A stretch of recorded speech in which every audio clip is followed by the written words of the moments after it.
What's up, what's up? It's Joey Blush Response, and welcome to the latest episode of Sound and Structure. Today I'm talking to Reese Fulber, member of groups such as Frontline Assembly, Delirium, and Conjure One, and a legendary producer in his own right. Let's get right into it. So hi, Reese. What's up? Hey, same old. Living the dream. What are you working on? Right now, a couple little bits and pieces. Finishing up some Conjure One stuff, just a couple alternate mixes. Going to start getting ready for the Frontline Assembly tour. I got to put all the live tracks together and figure out, what I'm doing, etc. I always have little remixes, little other things here and there. I've made a lot of music the past year, and like for my solo stuff under my own name, I might actually give myself a break because I have so much material backlogged. I have 2 albums coming out that I think maybe it would be good to, wait a minute. I don't know. I mean, I'm always messing around with stuff, but there's a lot of music to come out still. So I want to maybe take some time in between that, so it's not too much. I had like a pretty good surge of inspiration the last little while, so I wrote it, and now I'm like pretty flush with material, so I think I might want to pause on that, which is perfect because I need to do the Frontline stuff. Actually, Bill and I are talking about another Delirium record, so I got to get into that as well. And so it's all working out timing-wise perfectly. Welcome to the 2 albums a year club. It's rarefied air. I just was feeling it the last year. I just was in like a really good zone creatively, and I just wrote it and kept putting stuff together. And I think some of the best music I've done under my name, the solo stuff, I guess. I don't want to call it the techno stuff because it seems a little bit partially disingenuous. I don't know, but that stuff, the albums I did aren't exactly what you would call techno records either. They're a little more ambient, a little more minimal. But it's going to fall into that banner, and I just. I'm trying to reset up. I moved back to Canada from Los Angeles, and I'm up here in this studio. My father built this studio probably about 20 years ago now, maybe. And I worked here before when I used to live up here in the mid-noughts. And so I moved back into this studio, and I'm just trying to figure out like how I'm setting it up, because it's pretty different to my place in LA. It's superior to my place in LA. It's a proper engineered control room. It sounds really good, but I'm still trying to figure out how my stuff works in here, because my father had more like a traditional recording studio where he would record bands and things like that. So I'm just trying to figure out how my setup works best in here. So I'm still messing around with that. Right now I just have like a pile of gear over there, and a separate monitor from the ones he uses. So, but it's worth it because the room sounds really good. And I think most people know it's hard to get a good sounding room, at home, especially. Yes, 100%. So this is a great room, and, whatever I have to do to make things, like ergonomically makes sense, I'm going to figure it out. What's your monitoring setup like there? And what is it that you're trying to make sense? It's some NS10s with a subwoofer and a Bryston amp, and it's some soffit mounted Genelecs. Nice. At home, at my LA studio, I had a Genelecs as well with an Atom sub. So here I have the model up Genelec with no sub. Here, can I? Yeah. So that's like the Channel X and then the NS10s. And I actually still have speakers at my house, two different sets of Channel X. But these NS10s with subs are underrated monitors. They really sound good. I mean, they were the standard for quite a long time, it seems. Well, we used to use them, in the old days with Frontline, when we were mixing the old Frontline records on the SSL console, mostly on NS10s. And I think they kind of came back in vogue the last few years. I noticed a lot of like EDM guys were using NS10 suddenly. And my friend Benno de Goy, who does Armin van Buren's engineering and programming, I was at his place and he had some custom powered NS10s. And what was that other big group? The Chainsmokers were using NS10s. And it's sort of like all these people that made more electronic music, all by more mainstream. But NS10s kind of came back in vogue. A long time ago, there used to be a thing that was unique to Vancouver recording studios, which was NS10s with a Studer amplifier. And that sounded really, really good. But Studer amps, they're not that easy to find, and they're really expensive. And, buying an amp internationally is tricky because they're so heavy. But the setup we have here is really good. It's NS10s in the sub. And I find they used to fatigue my ears in the old days, but now I guess my ears are so thrashed that I don't notice it anymore. So, yeah. I remember where there was some track. I think it was one of our tracks, and like there was just some crazy spike at like 18K, and I couldn't stand it. And you were like, "What are you talking about?" Yeah. Hey man, I've been doing this literally like my whole life, and I grew up around rock. Like my dad played in bands. I've been around loud music since I was single digits age. Yeah. And it does take its toll. And you kind of learn to work with it. It's there's some things I can't hear as well as maybe some other people, but honestly, most of what happens in music is in the mid-range. The detail is mostly in the mid-range. So if you can still hear mid-range, you should be okay. Exactly. If I can't hear like, a triangle or a tambourine as good as some people, I don't think it matters that much. I mean, I would say triangles are pretty essential for industrial music. There you go. I did a hearing test the other day and I only got up to like 16.5K, but the sound at 16.5, I was like, well, it's nothing I would ever need anyway. Don't even talk to me about that. All right. 16.5K. Jesus. Lucky. Yeah. So speaking of Mr. Mastering Engineer ears there. Oh, yeah. Well, hopefully one day I would like to get into that. Let me ask you, what do you got going on? What's set up in the studio right now? Okay. In LA, I had a lot of gear in my studio. And I think when I moved up here, I go step back a bit. I had quite a bit of stuff in LA at my studio. And then when the COVID pandemic thing kicked in, what happened was I ended up being with my son, like kind of full time.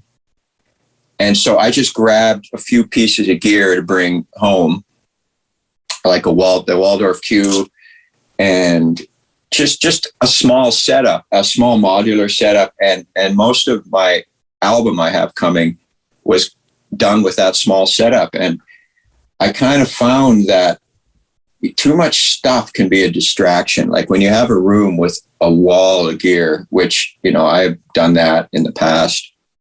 Yeah. I mean, it happens, but I find one thing I thought was, especially with Frontline, like that's, when Frontline started, when we got into the Millennium era where we started having a little more money to play with, and we bought so much gear, and I ended up thinking it was kind of a waste, because we would, like, the example I use is we had a gray ARP 2600, which, is a pretty nice synth. And we only used it for some bleeps in the middle of the song Millennium. And I think that's it on the whole album. Wow. So it just seemed to me like, these instruments should be used. And when you have so much stuff, it's hard to find places for everything. So then I kind of wanted to go back to that and really use instruments more, because I mean, like the old Depeche Mode records with Daniel Miller, they're all ARP 2600. They only had like a handful of synths, and then you really hear it and you really get creative on it. And I kind of like that, even though I'm a little bit still full of crap because I still got some stuff here, but I scaled it down. And so what I kind of do is, after the pandemic thing where I had a minimal setup, when I moved up here, I kind of keep some of my stuff in the other room and just bring in pieces here and there and focus on them. And like the Waldorf Q is on the new record a lot. And of course, the Q Plus, right? The Q Plus, which is, oh man, it's one of my favorites. It's such a good sounding machine. And I love failure synths. I love synths that were commercial failures. Totally. The Q Plus was, or the Q in general, I don't know if that was that successful of a machine, which I love that kind of stuff. I also have a Sun Synth, which I think was another, I think it was just hard to make and they couldn't make enough of them or something, but it wasn't exactly a successful thing. And the other one I used live with Frontline is the Nord Wave, which was another kind of failure. And it's an awesome synth. So that's kind of my favorite stuff. The stuff that sort of tanked when it came out. But then you realize how good it is. So I don't know if I can flip the camera on Zoom, but this is kind of like, this is that's perfect. This got a couple electrons. The Sun Synth is sitting there. The Omega 8, a Surge panel, which I only recently got back after it was out for repair.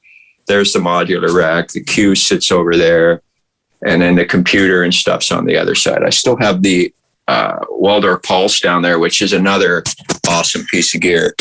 I think you have a Morpheus in there too. Did I see? Yeah, the Morpheus. I went back to Los Angeles like a month or so ago, and I found the Morpheus in an empty road case in the storage bin of my old studio. So I just was like, yeah, I forgot about this thing. So I just brought it. I haven't played it yet, but I just put it in the rack. I'm going to try it out. I used to like it. Now here's another thing I found. Just one sec. This was also in the storage unit.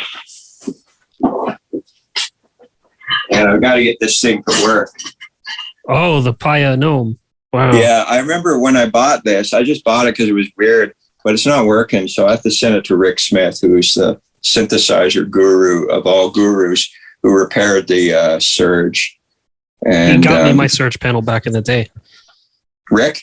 Yeah, he hooked up the Rick's sale. The man. Yeah. Rick is the man. Rick's a genius. Like he can, I have been over there recording some of his stash, his special stash of he actually was the one that sort of put the modular vintage price thing into perspective when he compared it to paintings. And I think that's a great analogy because like a Buchla 200 is like a painting. Like there's not that many of them. And it's not so much like what it does as much as what it is. And that's why it's so expensive. Yeah, 100%. Actually, one of the two albums I have coming out has the Buchla 200, like the really old electric music box from I think it's from the early 70s. He let me record it and I built a track around it.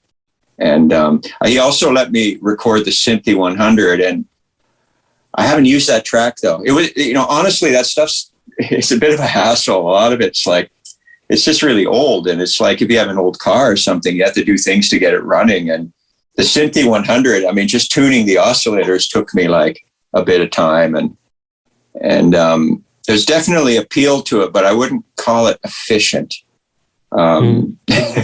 So I bet you could make a lot of use out of those in the Octatrack, like cutting them up and stuff.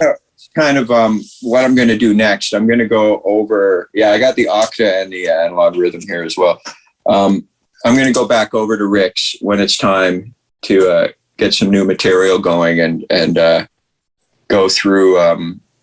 He's got some new stuff there, some stuff I'm not even allowed to talk about that I'm going to go over and record. I think what's the artist? There's an artist called Floating Points that had recorded a record at Rick's place too. Oh yeah, I'll check that out. Yeah, I can't remember what record it was, and I think Steve Hauschlid recorded there or something as well.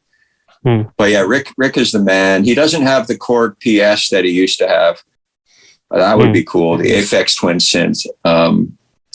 But he's got some really, he's got a bunch of synthes and all kinds of weird Buchla stuff. And it's sort of like a different kind of experience. It's something you just you go there and you record a bunch of material, then you kind of go through it later. So I'm lucky I have that option.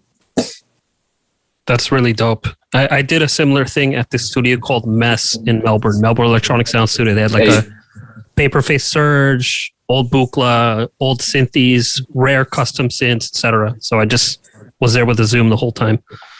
Yeah, it's awesome. I have to say, I just got the Surge back from Rick, and it's never worked this well. Like, I bought it a while ago, and it never totally worked.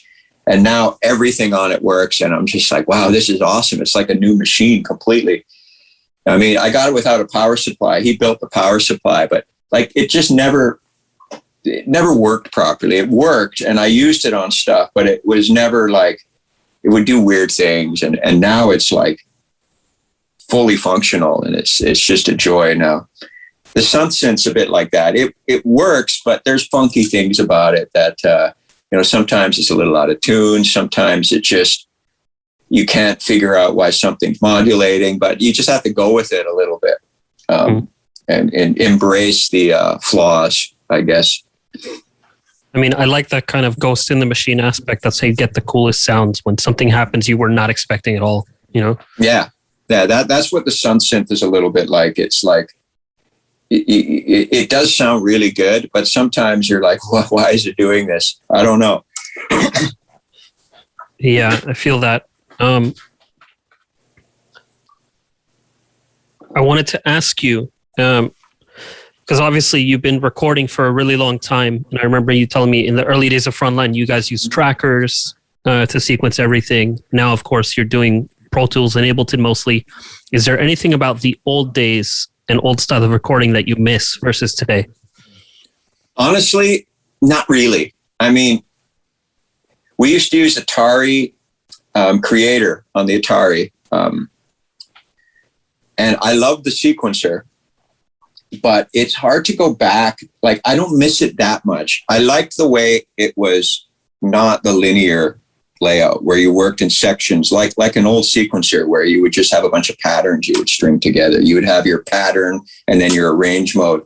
So what I liked about Creator was, especially with Frontline, it worked really well because you'd have your 16 tracks and then you kind of work on okay, this is like a verse. And then you go to another pattern. Okay, this is a chorus. And you kind of string them all together on that thing on the left side where you set the length and you can insert little parts. I really liked it, but it's just like once you get used to how you do things now and not having to do everything on hardware samplers, it's like I don't really miss that way of doing it because it's just everything takes a lot longer and your ideas take longer to hatch. But with Ableton, I can get the idea I have in my head really quickly.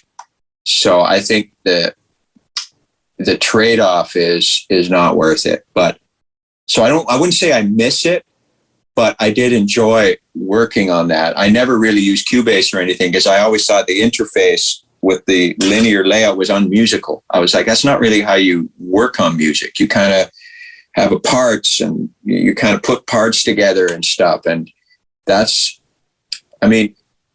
it made more sense to how we made music. So, but I wouldn't say I miss it because, like scrolling around on a display of an S1000, I did that enough. I don't need to do any more of that. Actually, in the basement of the main house here is the old S1000 from those days. And I'm thinking of selling it off because it just sits in there and I'm not going to use it again. And maybe someone else would think it would be a cool thing. I don't know. Do you have all the discs? Put it out there.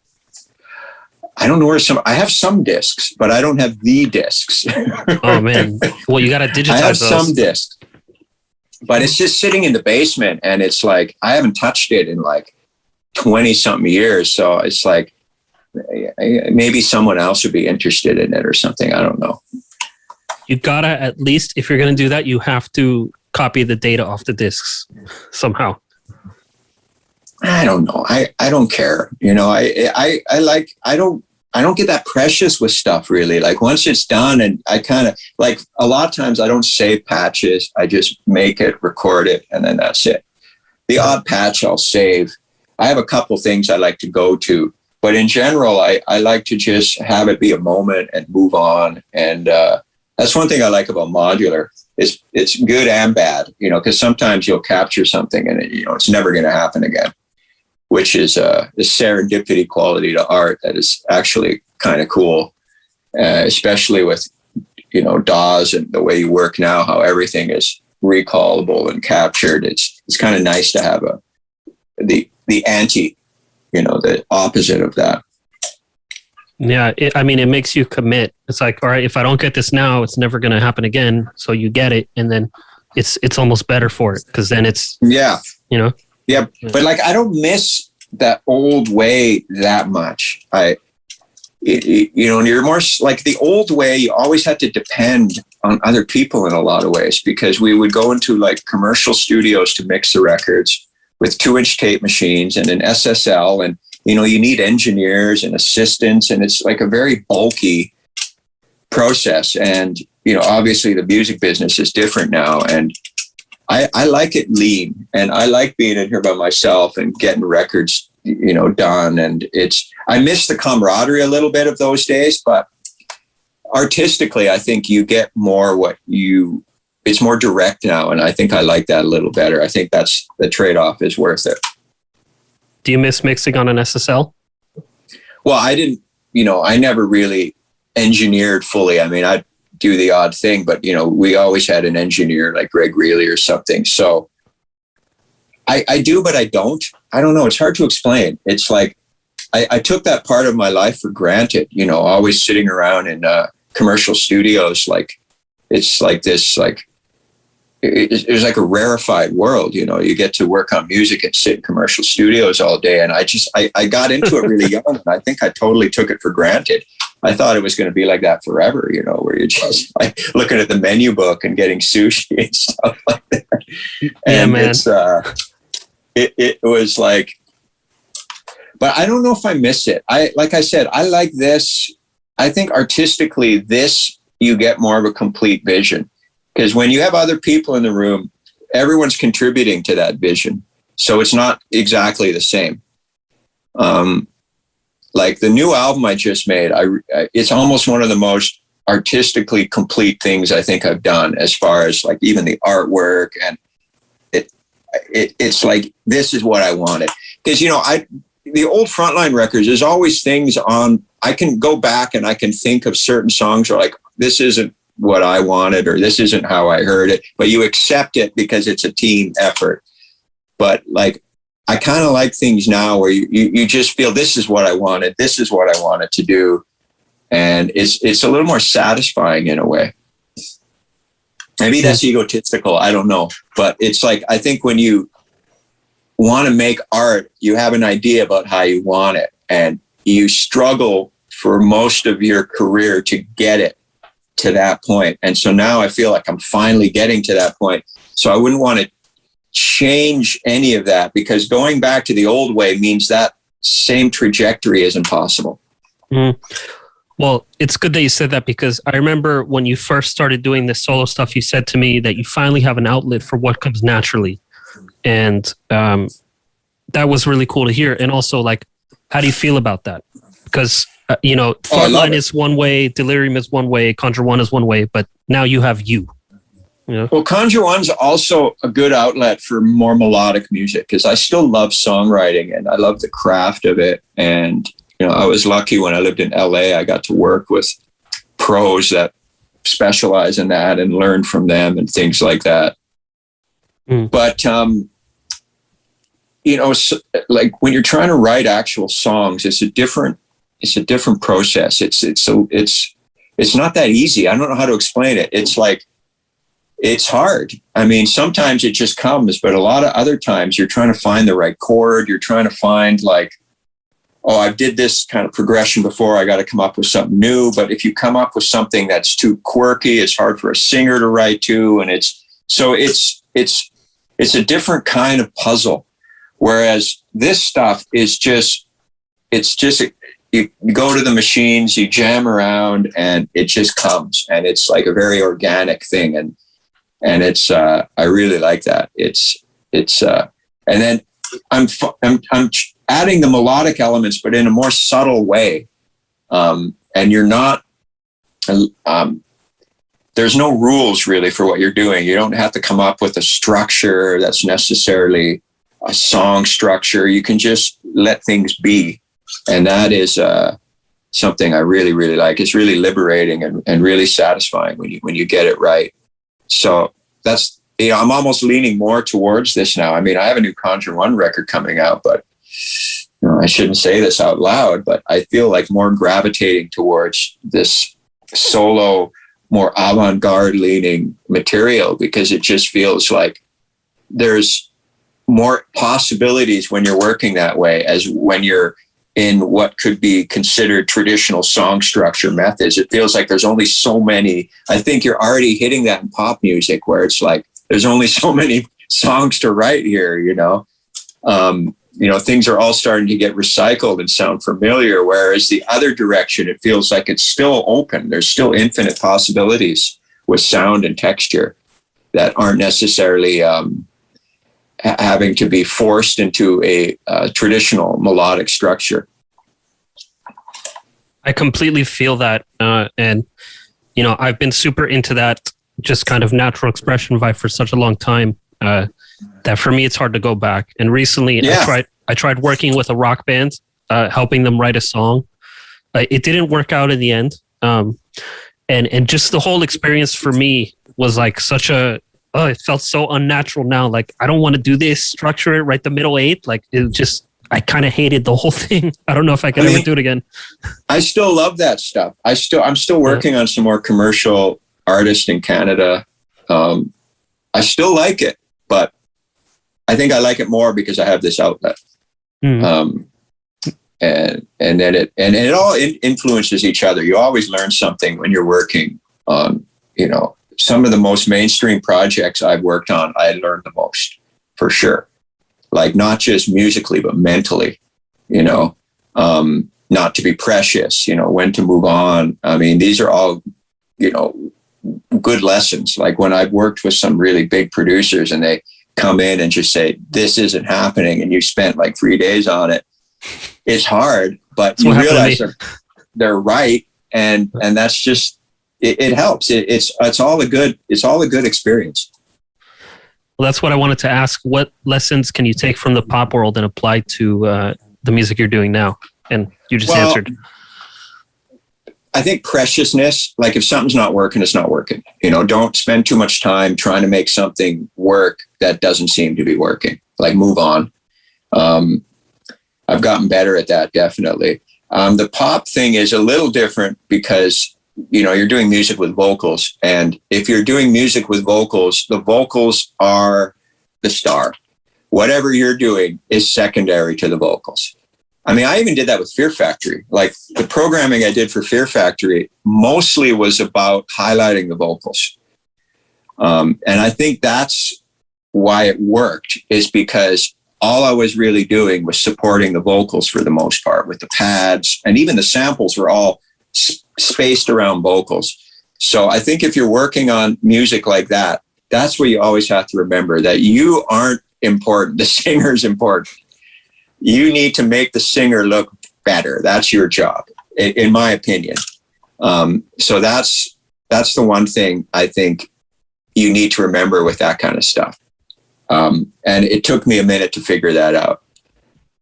That lesson doesn't exactly translate into this kind of material, but the preciousness does. Like, if this idea is not working, it's not working. Just trash it. Even if you spend a lot of time, just move on. Things shouldn't be that hard. There should be a kinetic energy to music. Like, great tracks often kind of write themselves. They just kind of come together. Like, you find that idea that just has a kinetic energy to it that rolls along and things just fall into place. And I think that's what you have to focus on. Is if something is not like picking up things along the way, then something's not working. That's a good summation. I think you said it all. I have some questions from my patrons. The first one is Ronnie Krieger, and he says, I actually really enjoyed Mind Phaser, which is my favorite Frontline song to this day. I wondered why there weren't more electronic pop type sounds after Tactical, and you guys went in a rock direction with Millennium, like Nitzareb also did with Big Hit, and a lot of industrial bands did in the 90s. Why? Hey, man, it was the 90s. Well, I'll tell you exactly what happened. There's a Noise Unit record called Decoder. That is basically the follow-up to Tactical Neural Implant. And some of those songs are super melodic with all these melodic parts and passages. And that is what we were doing after Tactical. And it went a little too far the other way. We're almost getting into synth pop kind of territory. And personally, I think the change of direction was Bill's idea, because I think he heard this new material and we're almost getting into like a prog type zone with all these bridges and chord changes. And I think Bill had a hard time envisioning what would be a good vocal approach for Frontline on that material. And that's when he was like, I think we got to do something heavier, because that's my theory. I've sort of talked to Bill about this, but I think that material, I think Bill was having a hard time envisioning how he's going vocals for Frontline. That's just my theory. I've never had him confirm this. And he was like, I think we're going too far this way. And that's when he actually brought in the idea of going the heavier direction. Bill had, we just signed to, Roadrunner via Third Mind, being picked up by Roadrunner. And he was like, I think, and also it was the times, the times, everything was leaning more rock, and, Front 242 had Andy Wallace mixing their records. And, it was sort of the times. It seemed like that kind of music it didn't seem new anymore. You had the rave scene, which was, the electronic music kind of started going two ways in the 90s. It had the rave kind of club scene, which was sort of a separate world, with 808 State and LFO and, my favorite, Future Sound of London. But that was a different world from us. Our world kind of started, because our world was already not far from rock, songs like Provision and stuff like that. They're not that far away. Totally. So it just seemed like it made sense at the time. But that's probably the best answer, is we started writing this way more melodic electronic music. And I just think Bill had a hard time seeing how this could be a Frontline song, like vocally, lyrically. We went too far. I think that's the best way to surmise that. So it was Bill's idea to make like a hard turn in a different direction. And I still think Millennium is our best production.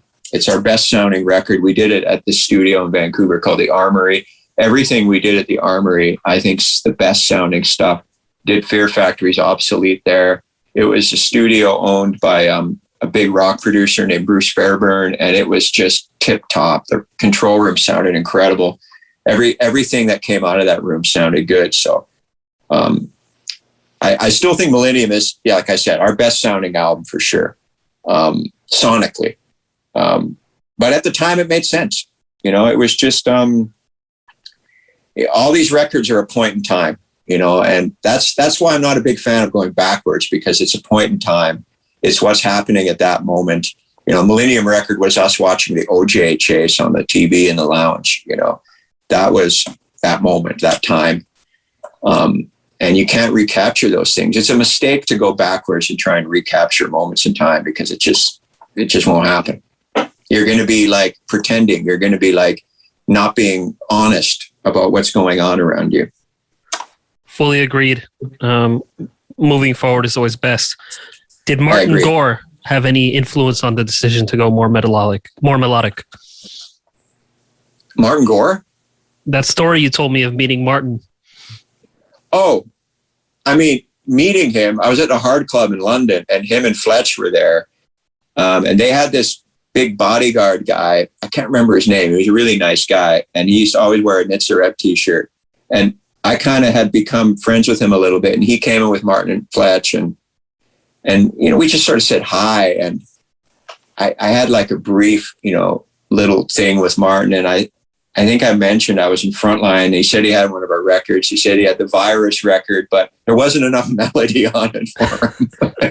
And he told me he liked the Hexon Onyx by Puppy because it reminded him of Gary Glitter. And I mean, that was it. I mean, you're just at a nightclub, hanging out, and there's people around. And the Hard Club was great. That was a great club in Soho at a place called Gossips in London in the early 90s. It was kind of like the main, when that kind of music was sort of more hip and in the press, like Melody Maker and stuff, the Hard Club was the place for that. And so I guess that was it. It was just like, just it was like when you're at a party and you just have like a little, whatever conversation with somebody. And that I wouldn't say it influenced me at all. I mean, I did think it was cool. He actually bought one of our records. I mean, I love Depeche Mode, like everyone loves Depeche Mode mostly. I wouldn't say it's like the hugest influence on me because I was actually more of an OMD guy than a Depeche Mode guy when I was like, 13 or something. But, I love a lot of their records. So it was kind of cool to have that exchange.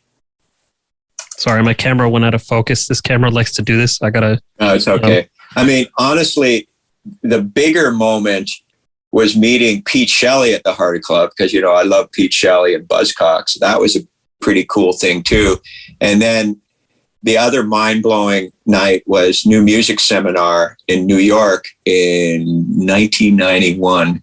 And we were playing with Neubauten and Cabaret Voltaire at the Ritz Theater in New York. And that was the mind blower. That one was like, for an industrial kid, I couldn't even believe that was happening, And then, of course, the infamous story that my friends know about, Johnny Marr and Bernard Sumner come stumbling into our dressing room. I'll spare the details, but it happened. There's pictures. The whole night was just crazy. And watching Neubauten and Cab side stage, and it was like, I was thinking like, when I was like 15 in high school, I think I had like Cabaret Voltaire stuff in my locker, like in Ferris Bueller's Day Off, and then, not that many years later, we're like standing in the same room, and it was like just one of those really crazy, cool moments, I'm never going to forget that because Cabaret Voltaire were huge for me. And just, they're nice guys and they were already like been around by that time. And that was the one Martin Gore was cool, but the Pete Shelley one and then the Cabs, that still is the top.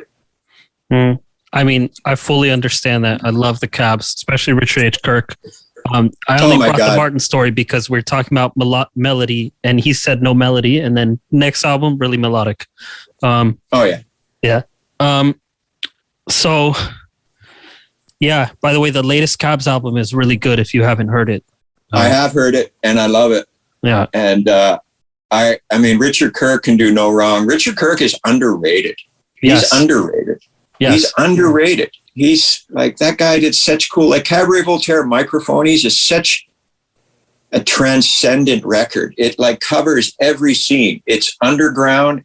It's high art, like art gallery art. It's like the soundtrack to a Manhattan art dealer's party, around Central Park. And then it's an underground club. It's like all of those things. And very few people have pulled that off.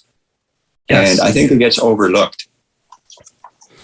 I fully agree with you on that. They're so amazing. They need more attention. They're up there with, to me, it's Craftwork and Cabaret Voltaire. They're like, that's the pinnacle. That's high praise. Yeah.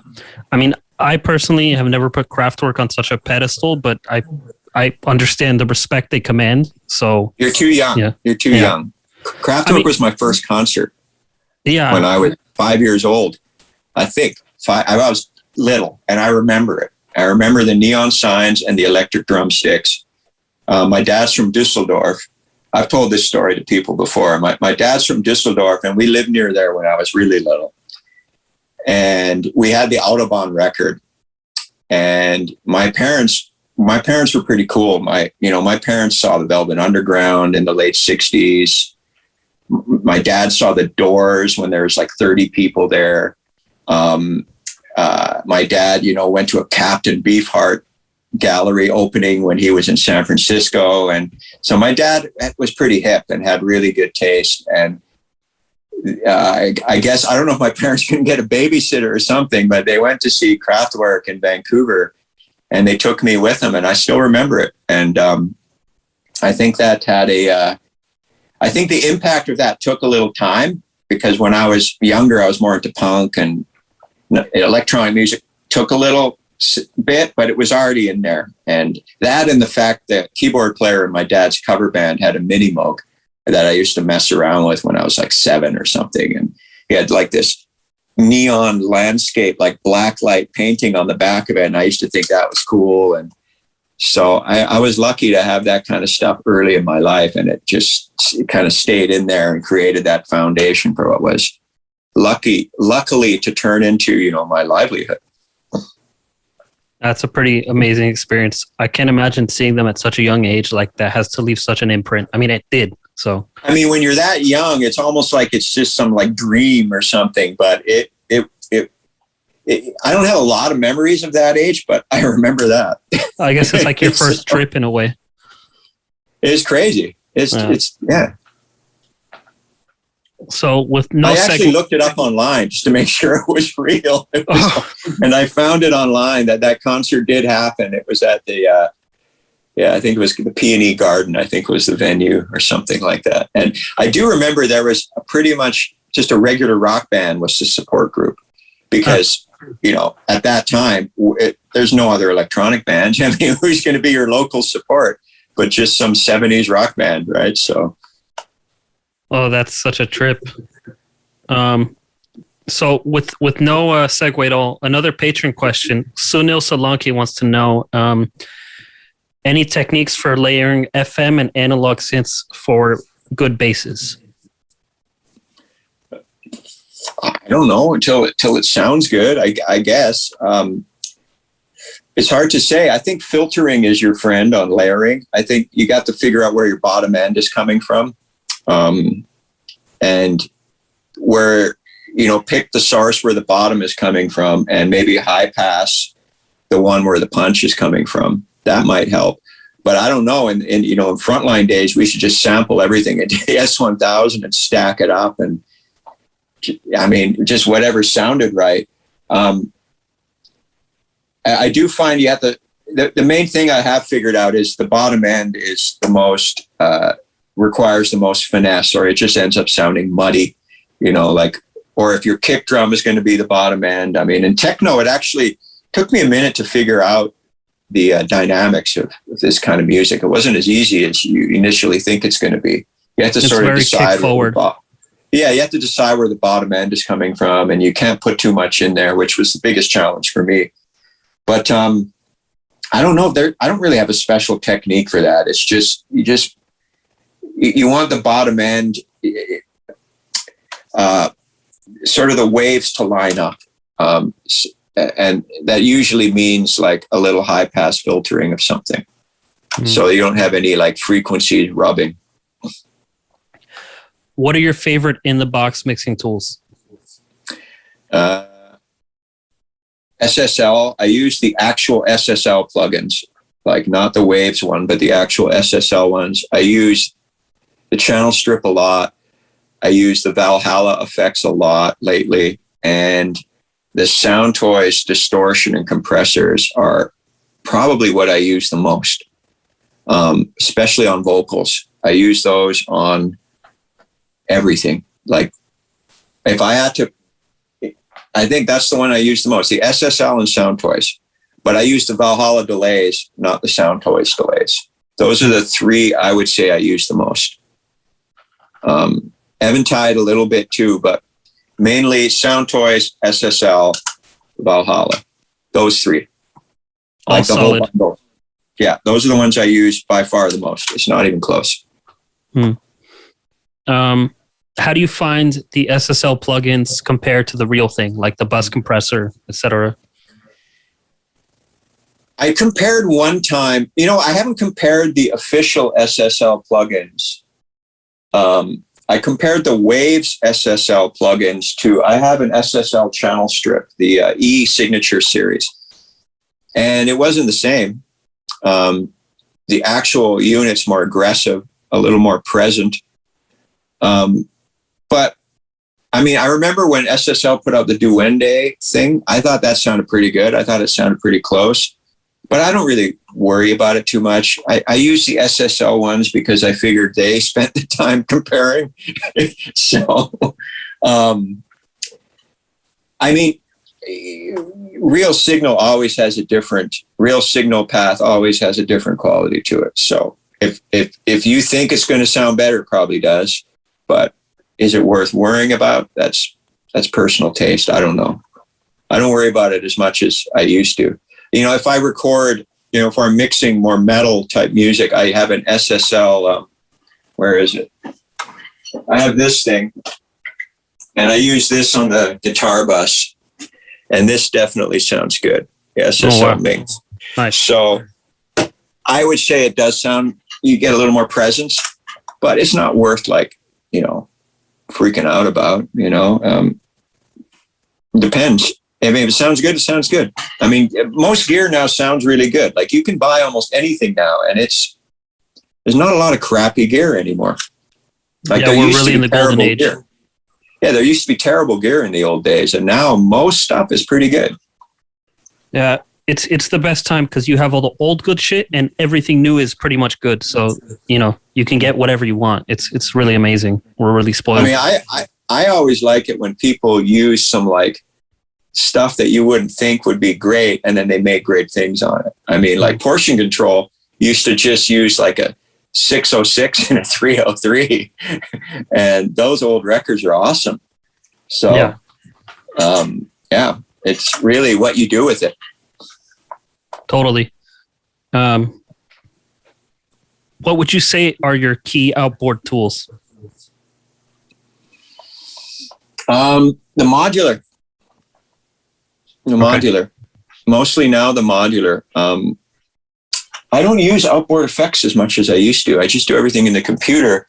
The Modular, I actually use not even that much as a synth. The Modular is more for effects and percussion. Sometimes I do synth work on it, but in general, it's more textural and percussion. So I would say the Modular nowadays. I'm looking around the studio. I have a Lexicon 300 that's needs to be fixed. I haven't used it in a while. I mean, I mostly just do like reverbs and delays in the box. I don't use a lot of, I have some reverbs and delay in the Modular, like, you know, clouds and the, what's this thing called? The Desmodus. Mm-hmm. But yeah, I don't use a lot of outboard delays and reverbs anymore, other than what's in the Modular. Feel that. I know you really love the clouds, and understandably so. Oh, clouds is the best. Clouds rules. I love clouds so much. I use it live. I use it on everything. It's my favorite.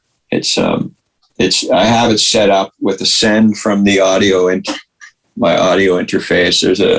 Off the patch bay, there's a send that goes straight into that little make noise bus thing I have, where it has a 1/4 inch input with an 1/8 inch out, and that goes straight into clouds. It's always set up. So yeah, it fucking rules. Okay, recording. You have like a million records under your belt, under all the different side projects and names and everything. Like, you and Bill must have lived in the studio all the time, basically. How did you get so much done? And you still maintain that workflow today? Well, if it's what you do, you know, you can get a lot done in a work day. And it's like, I still love it. I still love doing it. When I don't do it for too long, it feels weird. It's like, it's your passion. When it's your passion, it's what you want to do anyway. And I still haven't lost that passion that I've had. I have other things to supplement it now. Like, I got really into photography and stuff. That's like a new outlet that's exciting because I'm still learning a little more. but I still love just doing this. And so when it's your passion, it's all you want to do. So you can get a lot done. And you know, in those days, Bill and I, like, I don't know, we would treat it like a job a little bit. Like, we go to the office every day and do something. And sometimes it's usable, sometimes it's not. But I think if you have, if you treat it like responsibly, you can get a lot done. Like, I'm going to go to the studio every day and do something. You know, maybe I'm just going to end up cleaning up and coiling patch cords or something, but just go to the studio every day and do something. I think that's what we used to do. And I didn't really do much else when I was young. I think my friends had the busier social life. I didn't have much of a social life. I remember being in the studio at Christmas and New Year's just because we would get cheap studio time. And, you know, you just like, that was the priority. Like, a lot of my friends were going out and partying and stuff, and I'd just stay in the studio. I just thought that this would be more worthwhile than anything else. And I think it was. Well, I'm in full agreement. I'm also a studio rat here. So, yeah. I mean, you need a break sometimes, but I mean, in those days, we pretty much had the album tour kind of cycle going on. And I mean, all I wanted to do was, you know, live off music. Like, when I worked at Starbucks when I was like 19, it was like, I just want to live off music. I don't care about wealth and fame. I just want to live off music. That's it. And so to live off music, that's what you have to do. You have to put in the work. You have to go to the studio every day. You have to be committed. It requires a lot of commitment, and you got to stay on track. And that's what it takes. How long on average would it take you to do an album? Like, let's say Delirium Spheres, from start to finish. Oh, those records we did pretty fast. Those records, we kind of jammed them out. I think we would do those records in like a month, maybe. I mean, the old Frontline records, like Caustic Grip, I think was 6 weeks. I think we did it in 6 weeks. I know we spent crazy 10 days mixing it, because that's the only money we mixed that in SSL room for the first time. And we didn't have a ton of money, so we had 10 days to do the vocals and mix, and not a second was wasted. We were in there until 9 a.m, the next morning over. Wow. So not a second of that time was wasted. And I think we did the writing and programming, in about 5 weeks, maybe. Maybe not even. Maybe even quicker than that. I don't know. Same with Tactical. We did those records pretty fast. We would just get in there, and I would meet Bill at his apartment, and we would just get together and work on stuff every day. And then we had to mix them quickly because we didn't have big budgets. It wasn't until Millennium that we started, you know, having more like pro budgets, which wasn't necessarily a good thing. You know, then you end up just wasting more money on something that we were doing pretty efficiently before. So we just got on with it and got them done. I mean, I was still like, when we did Caustic Grip, I was super inspired because I was still, I think I was 19, and I had done the Gas Census tours with Frontline, but I hadn't been in Frontline in a professional capacity yet. And now that Frontline started to get a little bit of, you know, press and attention, and Digital Tension, I think, made it on the Billboard chart and stuff. And so Frontline was becoming more pro, and Michael Balch had stayed in Chicago and with the ministry camp, and Bill wanted to get on with it. So I got pulled in. So it was my first step up into like more of a professional environment. And so it was so exciting, and I was so motivated. I was like, I'm there. And I had to learn Creator as we wrote. So while we're making that record, I'm learning Creator because I'd never used it before. So I learned how to use Creator while we made the record. So no time was wasted. I didn't spend time learning to use the program. I learned to use it while we were making the record. So no time. Yeah, we didn't waste any time in those days. And then the tour would come, and then very efficient. You know, we didn't have the internet. You can get an amazing amount of things done when you don't have the internet. Right? I wish we could delete it all. So much less distraction, so much less things to worry about. And Caustic Grip, we didn't have a ton of gear. We had a Mini Moog, we had a Pro One. I had the S1000. I think we had an S900 as well. I got a Kawai K4. We used to always go and rent whatever the latest Rompler was for our pads. Every record, we had a different Rompler for pads. And I sort of grew sort of attached to the K4 string, so I bought it.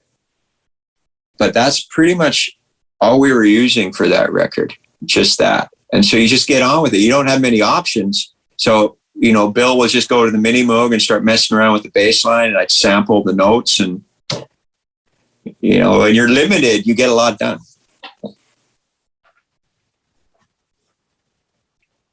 So, when you talked about Millennium being a change to a harder sound, and of course you had the bigger Pro environment in the studio, then you did Hardwired, and you have also Noise Unit Drill. Is Drill also rejected material, or is that original material written for Noise Unit? No, Drill is written for Noise Unit. Drill, if I remember correctly, is just a lot of it is me on the emulator 4 going, hey, what does this do? Great. It was just like me messing around on the E4, a lot of it, like going through functions I'd never looked at before and seeing what happens.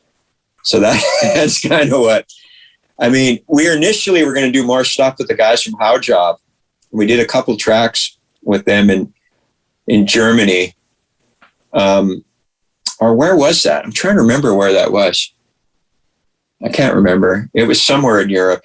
And when Mark Verhagen didn't want to do it anymore, I think Bill was like, maybe try doing something with these guys. And we worked on a couple tracks with them, and then we took what they had and we worked on it a little more. And then we're like, well, we need more material to turn this into an album. So I just started playing around in the emulator. The emulator, I think I got the emulator to do the Hardwired record with. So again, I was still learning how to use it during Hardwired. So I think Drill was where I was like, hey, there's a whole bunch of functions I haven't used yet, so let's try them out. That's kind of what it was. That was around the same time we were doing the Delirium Karma record too. I really like Drill because it's kind of like a more dancey version of Hardwired. Yeah, we're just, kind of having a little more fun and not as much pressure, and that's sort of what it was. So, how has performing live in the sort of techno format changed your ideas about live electronic music in general? Versus the band thing. Yeah, it's my favorite. Playing like live solo is literally my favorite. I think it's like kind of what you've been wanting with electronic music live for a long time. Frontline's completely different because they're song based. So when you're song based, you got to play the songs, and people want to hear them kind of like as they are. Yeah, kind of like anytime we mess with it too much, and that's sort of the thing when you're in a band is you have a sound and people like that sound. And like when we put out Millennium, a lot of people like hated it. So you're like, we like the band, and when you make a living off music, these are all things you have to think about. Commercial suicide is journalistically cool, but in reality, it's not cool. That's something people need to understand. It's like if you think of music like a business, and a lot of people do more than they admit. A lot of guys in bands think of it like a business, like they're running a shop. And most people will say they don't think like that, but they do, because that's what it is. Why would you want to kill your business? So you have to think of those things. So if we started like going too far astray, the people that like it, and when people like a band, they come to it because it gives them a thing that they like and the thing that they want. And if you stop giving that to them, they're going to go to another store, So with Frontline, we got our songs. We have to represent them fairly accurately. So that's a different kind of live performance. You're playing tunes.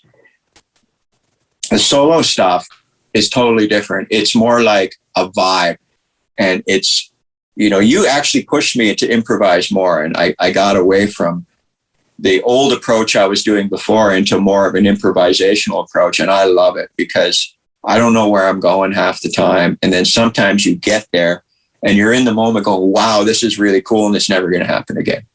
So I love it. It's, I'm not saying it's like, Miles Davis or something, but it's really cool.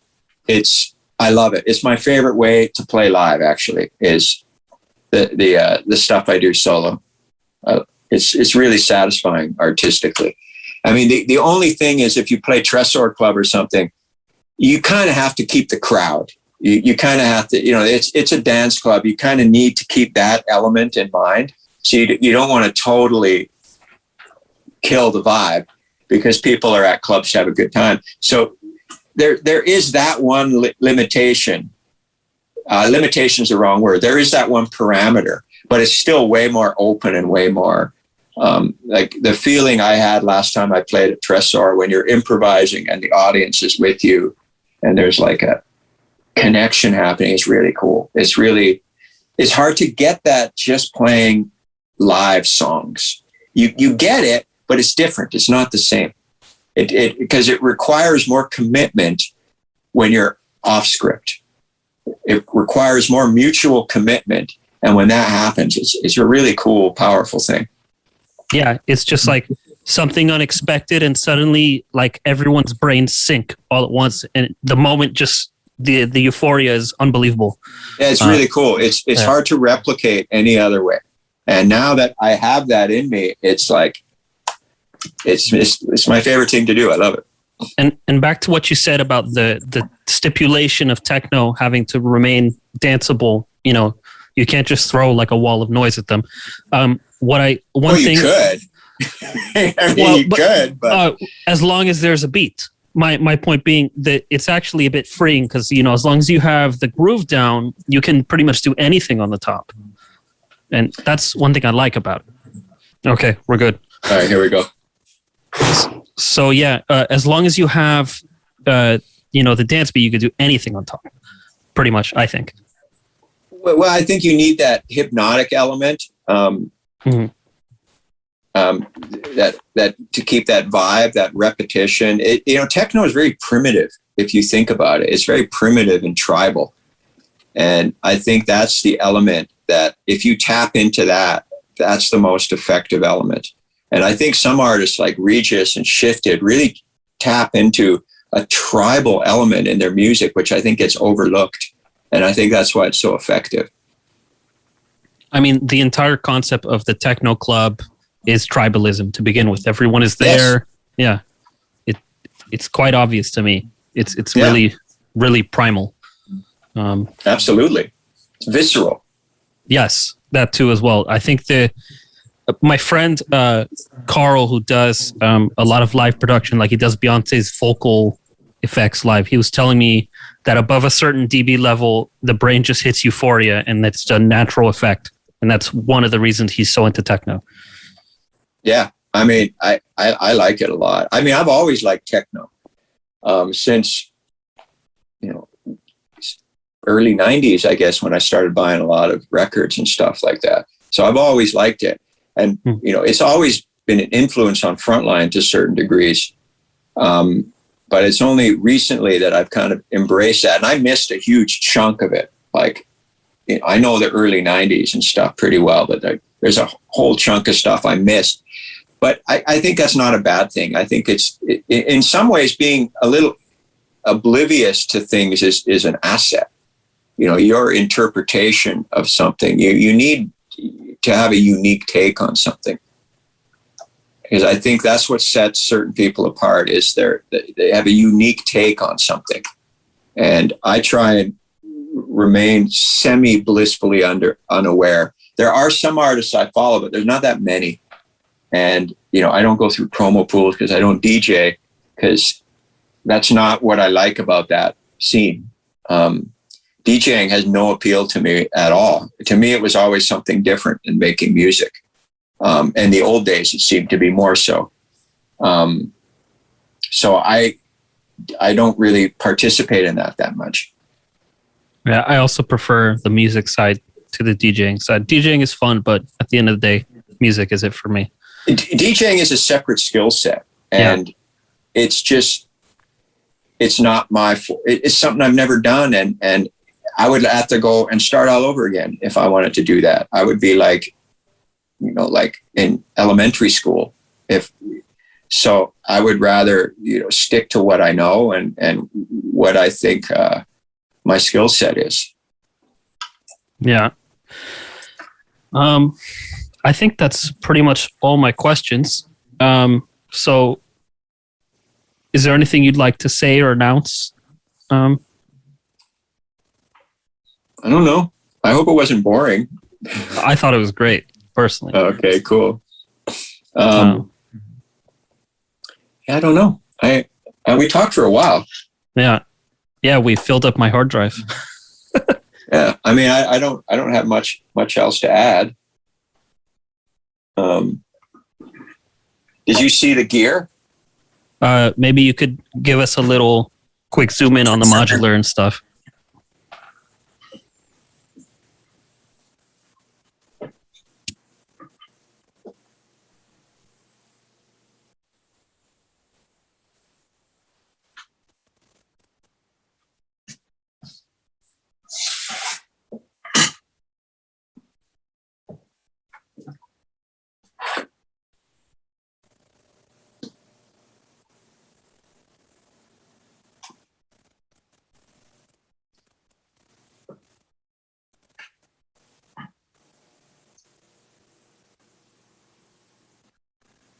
Oh, wow, the live room looks cool too.